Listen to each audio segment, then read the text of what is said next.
Buksan po natin ang ating Bible, the book of Ephesians chapter 4 verse 1 hanggang verse 6. Ephesians chapter 4 verse 1 hanggang verse 6.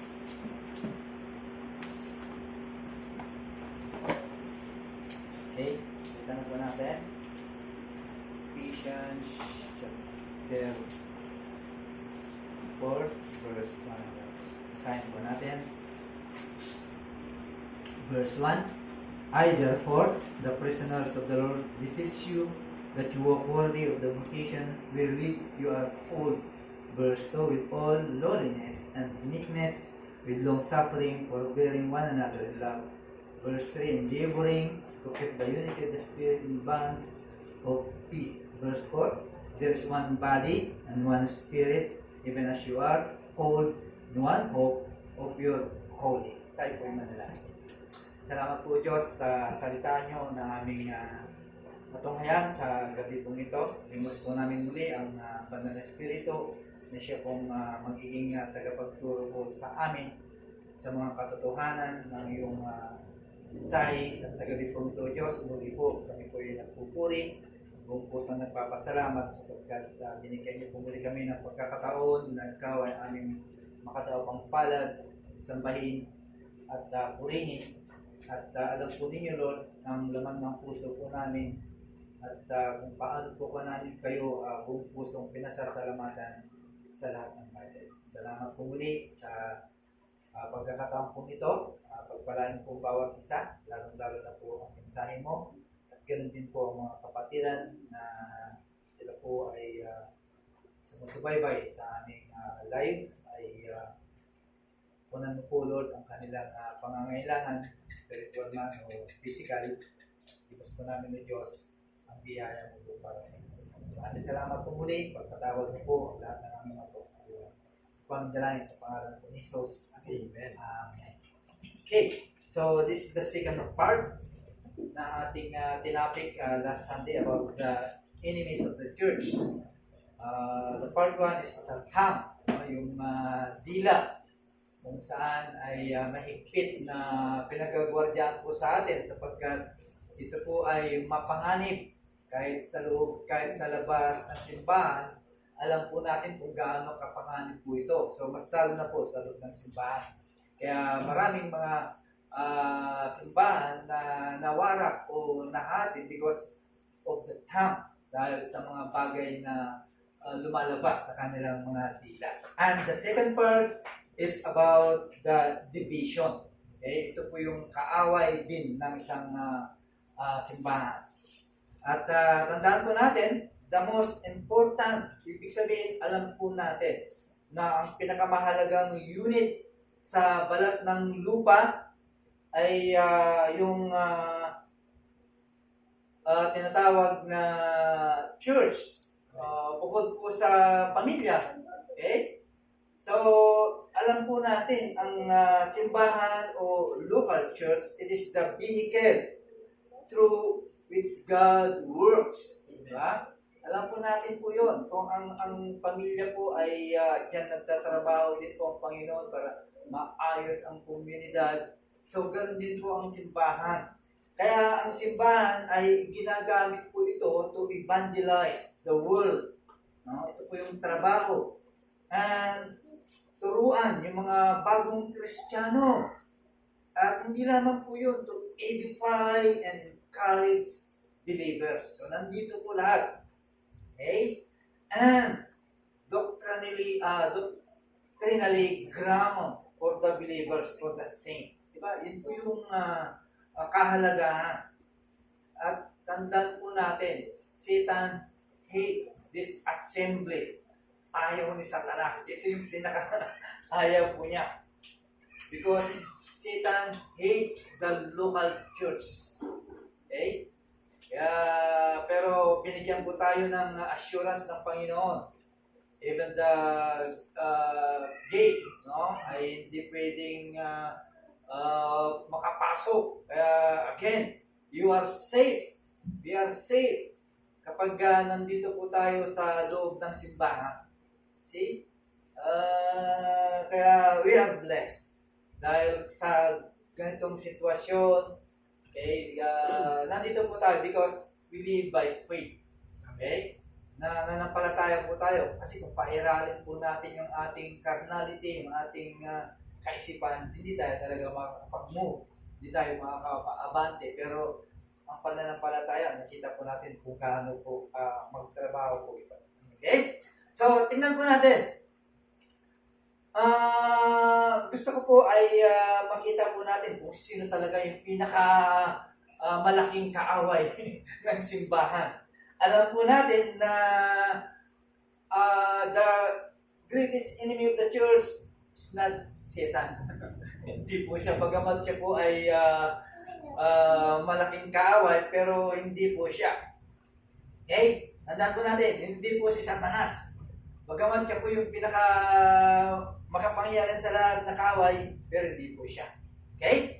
And the greatest enemy of the church is not finances.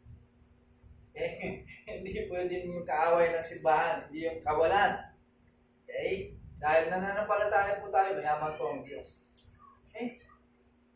Hindi po yun ang kadahilanan. And the greatest enemy of the church is not circumstances. Right? Hindi po yung problema because dahil ang circumstansya po yan ay hindi lamang po tayo, kundi pati yung mga unbeliever. Kaya hindi po yan ang kaaway. No? And the greatest enemy of the church is the enemy from within and without. Sino yun? The people who occupy that pew. Ibig sabihin, nandito sa loob ang pinakamalaking kaaway ng simbahan. Okay? Ibig sabihin, isa nakaupo dyan sa upuan pong yun. What is? Division. The enemy of division. Okay? Tandaan po natin, God hates division inside the local church. Ayaw po niya. Dahil dyan, okay? Diyan, nagkakawatak-watak ng mga Kristiyano. Okay? So, saan galing ang mga kadahilanan? Okay?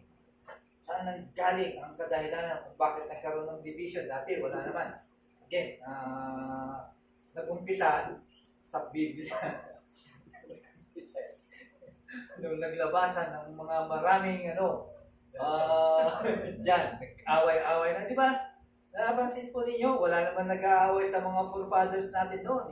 Ang pinag-aaway, yung denomination, kung saan ka nabibilang. Pero among the scripture ay hindi po yan pinag-aawayan.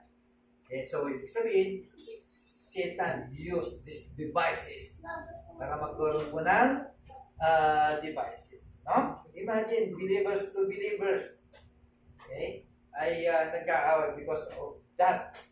Okay? So, again, tandaan po natin, ang paniwala ko po ay yung influensya, yung iniisip ng isang Kristiyano.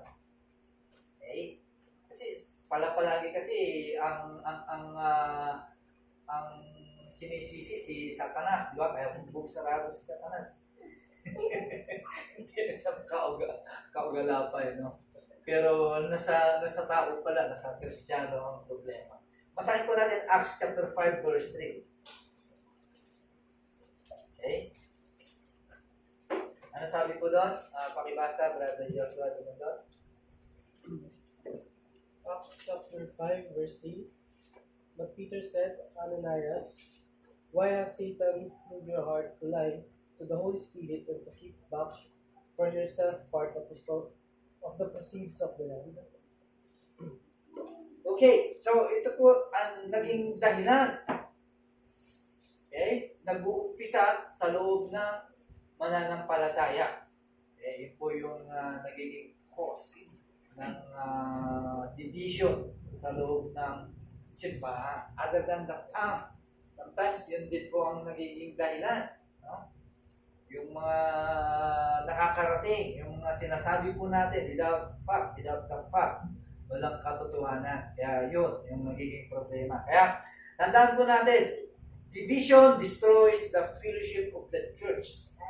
Yun po yung unang-unang masasalanta sa loob ng simbahan. Okay? Kaya dito, sa loob po ng simbahan po natin, ay I doubt na meron po tayong pananagutan, meron po tayong responsibilidad sa mga bagay na mga sinasabi po natin. Okay? Kaya alam po natin that we are praying, no? Pinagpapanalangin po natin bago po natin bitawan, bago po natin sabihin yung mga bagay parating po sa Kanya. That's why, kasi talagang yun po yung ginagamit para ang isang grupo ng mga Kristiyano magkakaroon ng division. Yung mga bagay na wala na sa hulog. Okay? At ano ba yung mga bagay? Sometimes yung mga yung mga upuan po yan, nandiyan dyan. Okay? Why? Because sometimes there is unforgiveness sa bawat isa. Di ba? Cause din po ng division po yun. Okay? Nasaktan ka ng kapatid mo, tapos ayaw mong patawarin. Okay? At nasaktan ang puso mo, yun, kasama po yun para ma-destroy ang fellowship. Di ba? Masisira yung ating solemnity ng ating samahan sa loob ng simbahan. Okay? Ito po yung hadlang. Pangalawa, it also destroys the commission of the church. Diba? Pag nagkaroon ng division, wala na. Ano ba ang commission ng church? Ano ba ang silbi ng church? Sabi ko nga, isa sa pinakamahalaga, is the most important unit sa society is the church. Why? Because dito nga nanggagaling ang pagpapalaganap ng salita ng Diyos. Dito nanggagaling yung mga bagay na itinuturo po natin sa bawat isa. Kaya pag nagkaroon ng division, masisira na po yung pinaka-importanting bagay na gawain ng simbahan, yung kanyang commission, which is to bring the good news. Diba? Pag nagkaroon ng division, wala na magtatrabaho dito. Kasi nasa loob na, magkakaroon na po tayo ng kanya-kanyang depensa. So, hindi natin po magagawa. Okay? Ang bagay. Okay? Marami na po tayong mga napakinggan. Marami ng mga na-damage na churches, mission. Okay? Because of that. Dahil sa division. Marami ng mga nagsara dahil sa mga ganyang bagay. Okay? At pinakamalala sa lahat, it destroys the testimony of the church. Okay? Kapag nasira ang simbahan, wala nang magtitiwala po sa atin, wala nang papasok, wala nang magsisimba. Kaya hindi ako naniniwala na ang malaking simbahan ay yun yung panghuli sa mga kaluluwa. Okay?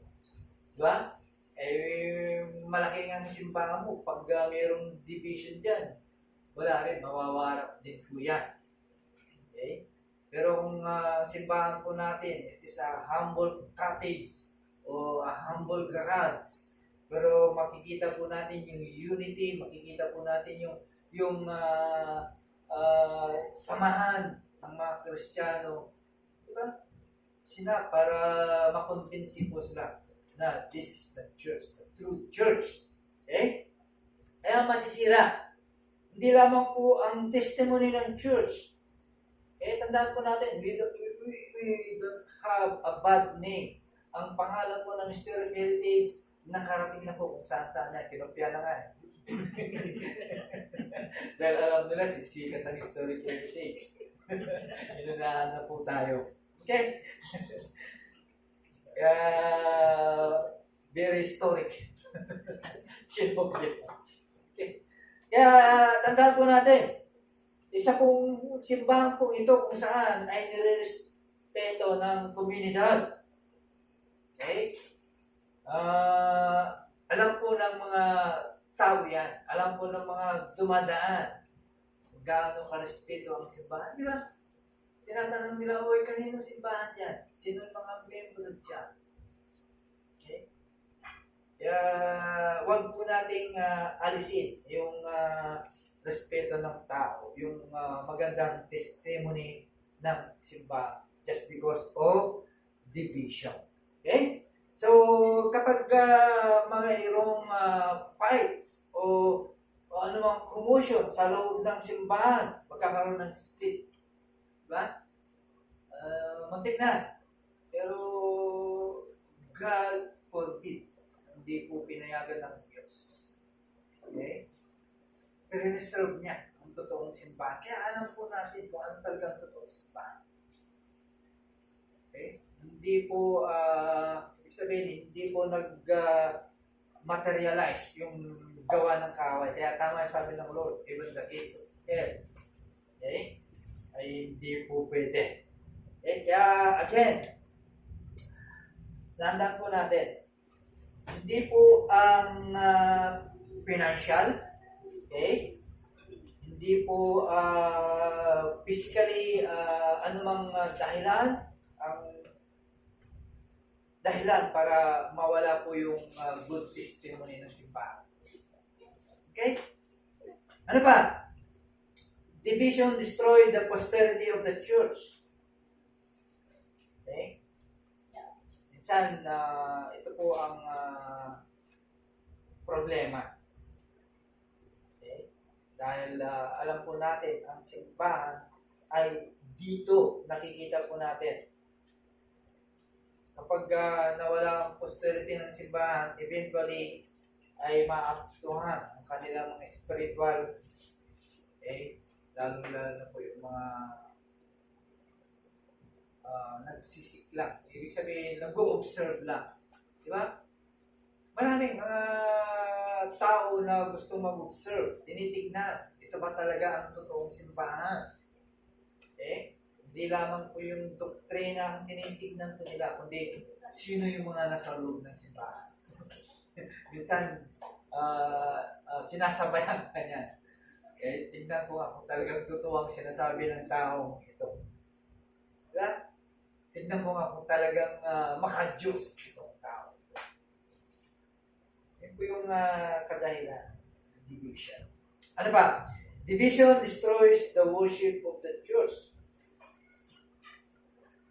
Okay? Lalo na kapag meron po tayong opinion, meron po tayong different view, okay, about worship is, buti na lang, merong masipag, masigasig na tinalaga ng Diyos na magtuturo sa atin ng tamang worship.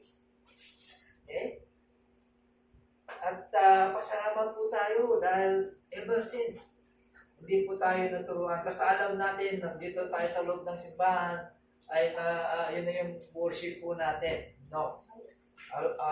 According sa ating pinag-aralan, natutunan po natin kung ano po ang ibig sabihin ng worship. We are more blessed. Okay?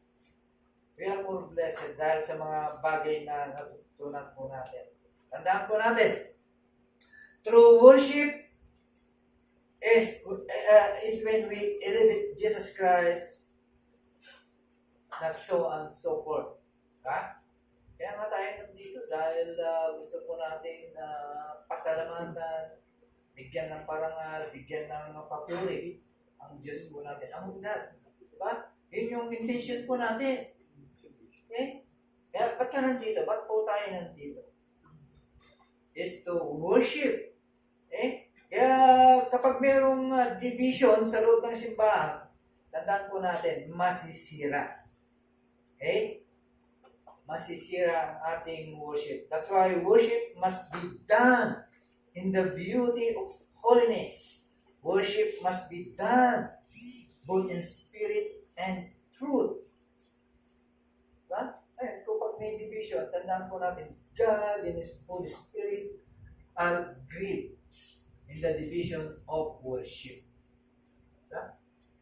Kapag Pag may division in worship, ay talaga naman magsasuffer po ang Diyos at ang banal na Espiritu. Okay? Ano ba? Division destroys the evangelism of the church. Okay? Division destroys the evangelism of the church. Okay, tandaan po natin, people may come to a divided church, but the will not stay at one. People without God's will never win souls to Christ. Okay? Tandaan po natin, isa sa mabigat na kadahilanan kung bakit hindi makapag-evangelize ang simbahan because of division.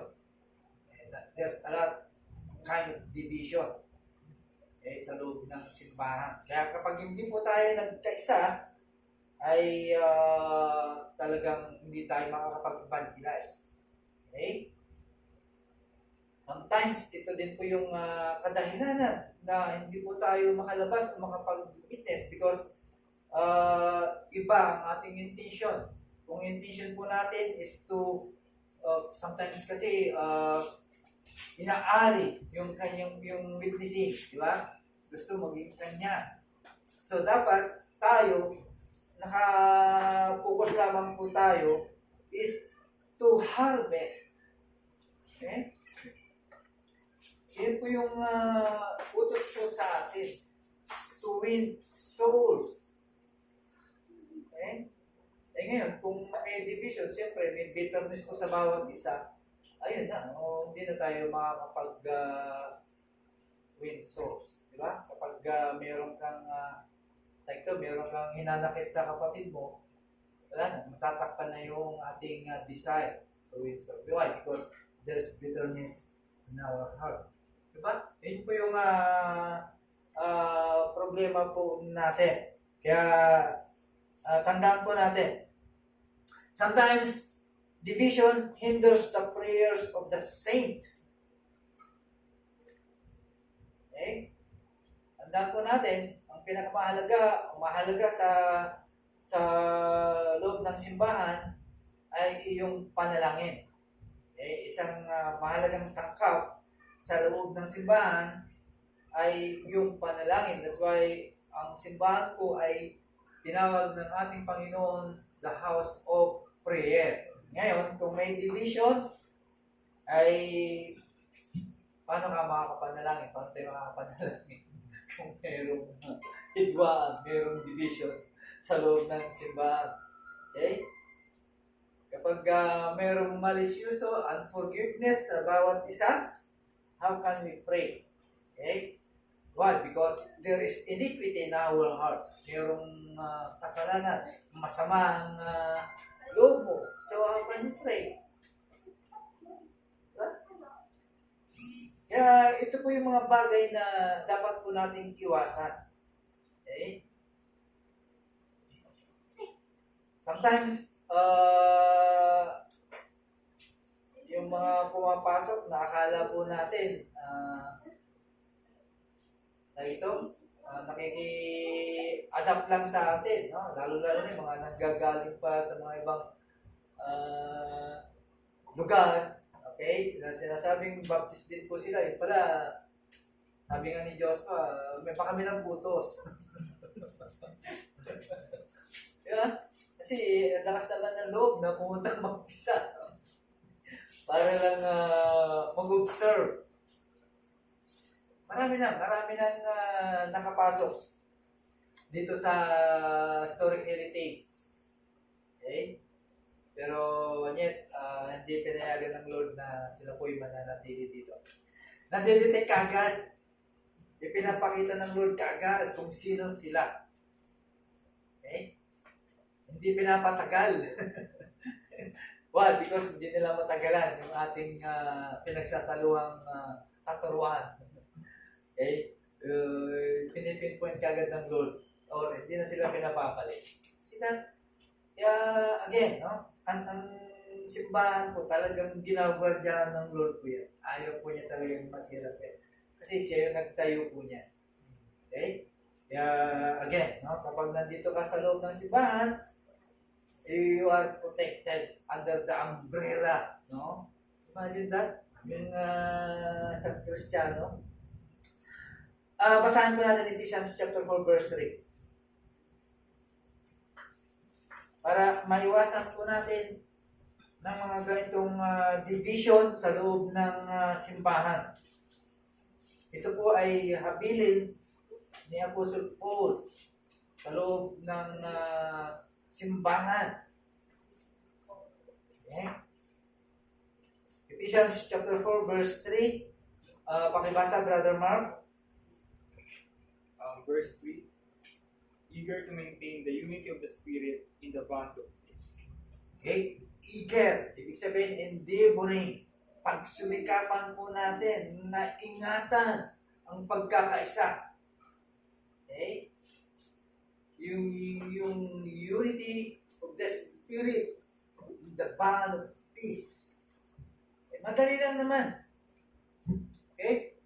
Madali lang naman ang kapayapaan sa loob ng simbahan. Basta ang Kristiyanong iyan ay natutunan niya ang pagiging Kristiyano. Natutunan niya yung practical. Magiging humble yan, magiging mabait po yan. Okay? Magpapasakot po yan. Ang kinakatakutan lang natin, yung mga talagang mga pumapasok. Pumapasok. Pero I doubt walang magiging cause ng division sa bawat isa po sa atin. Diba? Nagkakaroon lang naman ng division kapag may mga pumapasok na diba? Na hindi po nasasala. Okay? Buti na lang, hindi pinahintulot ng Lord yung malaking division na magaganap sa mga simbahan. Kaya binalik niya ulit sa gradual. Binalik niya ulit sa umpisa. Right? Kasi simbahan po ito ng Panginoon. Ayaw niyang mabiyak. Ayaw niyang mahati ang kanyang simbahan. Kaya nga pinag-proceed niya po ito. Okay? Yun po yung dapat po natin makita. That's why, pagsumikapan po natin para ingatan yung pagkakaisa. The bond of spirit. Yun po yung dapat po nating tignan, dapat po nating aralin at gawin bilang mga mananampalataya, bilang mga membro ng simbahan. Kasi yan po yung pinaka-mas yan yung trauma, yan yung tawag nito,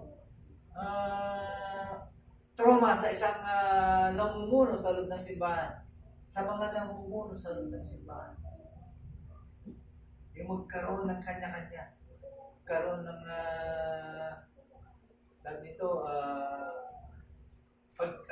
pagkakahiwa-hiwalay ng opinion. Yung mga bagay na cause ng division.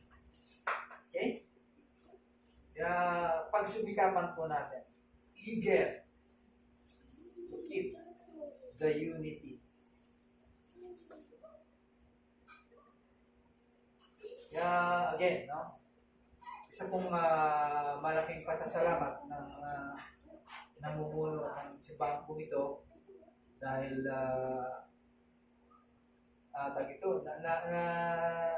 yung isang tinatanggal. Tawag doon sa doon sa kanya. May purging. At inalis talaga ng Lord yung klaseng Christian. Okay? So, again, no? Alam na po natin kung ano po magiging cause ng division. Sometimes, mayroong simbahan na hati. Talagang hinati. Dahil lamang sa over ng ng hymnal book. Imagine daw pakalit. So, ano nakikita po natin po doon? There is no unity, di ba? Imagine, over lang ng hymnal book na hati ang simbahan. Diba? Hindi lang po yun. Marami pang klase na hati dahil sa doktrina. Kaya ngayon, pati Baptist, circle na hati because of the doctrine. Okay? Eh, yung ayaw po ng Lord po na maganap po sa amin. Okay? So, yun po yung mensahe na nakita po natin sa gabi po ito. Ang pangalawang enemy ng church is about the division. Among the tongues is division. Yun po yung pinaka-nightmare ng simbahan. Yung magkaroon ng division. Tayo may manalangin. Dakilang Diyos, salamat po muli sapagkat pinalalahanan niyo po kami bilang mga mananampalataya, ang aming tungkulin bilang matatapat na lingkod, matatapat na membro ng simbahan, ay meron po kaming responsibilidad na ingatan o pagsumikapan na manatili po ang kapayapaan, unity sa loob ng simbahan. O Diyos, tulungan niyo po kami na hindi po ito mangyari po sa amin bagkos mag-increase o lalo pang lumago ang aming pagkakaisa. Lumago, higit sa lahat, ang aming pananampalataya. At lumago din po, Diyos, ang aming pagkaalam ng iyong salita. Kaya salamat po sapagkat ay di pa man ay binigyan niyo na po kami ng paalala para hindi po ito mangyari sa loob ng simbahan. Maraming salamat po, Panginoon, sa gabi pong ito. Patuloy, Diyos, na nililimos po namin ang iyong habag, biyaya at pagpapala sa bawat isa. Tunay po na wala po kaming may pagmamalaki sa inyo, kundi matuto na magpakumbaba pala palagi. Matuto na magtiwala po sa inyo pala palagi, O Diyos. Sapagkat kayo po ang may tangan, nakakaalam po ng lahat ng bagay. Maging ang buhay po namin, O Diyos, kayo po ang may tangan po nito. Salamat po sapagkat patuloy na ni-increase po ninyo ang aming pananampalataya sa pamamagitan po ng mensahe, salita mo na aming natutunghayan. Because ang pananampalataya po ay nag-i-increase po ito by hearing your word. Kaya salamat po sapagkat bawat pagkakataon, binibigyan din po kami, Panginoon, na makinig ng iyong salita. Ganon din po sa aming mga kapatid na hindi po namin sila kasama, subalit kasama po namin po sila sa live, sa panalangin ng Diyos ay kasama din po namin. Pagpalain mo rin po sila. Salamat po, Diyos, sa gabi pong ito at patuloy na kayo po ang manguna sa mga natitirang gawain. Maraming salamat po, Diyos. Ito pa aming dalangin sa pangalan.